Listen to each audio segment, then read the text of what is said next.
So may I ask the gentleman, what will happen if we prematurely dismiss the case and the Supreme Court subsequently grants the MR and reverses its own decision? The question, Mr. President, is speculative. Yes, yes. May I have a speculative answer, Mr. President? We cannot speculate.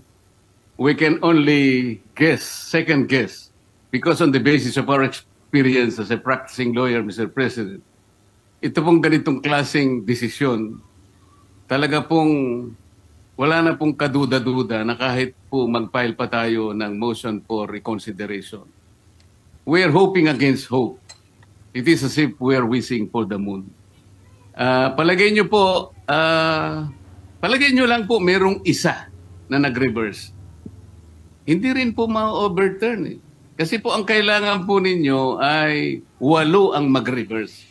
Sa inaakala po ba ninyo, meron kayong makukuhang 8 na pumirma doon sa unanimous decision na babaligtarin po nila yung kanyang sarili. Kaya napakahirap pong mag-speculate, Mr. President.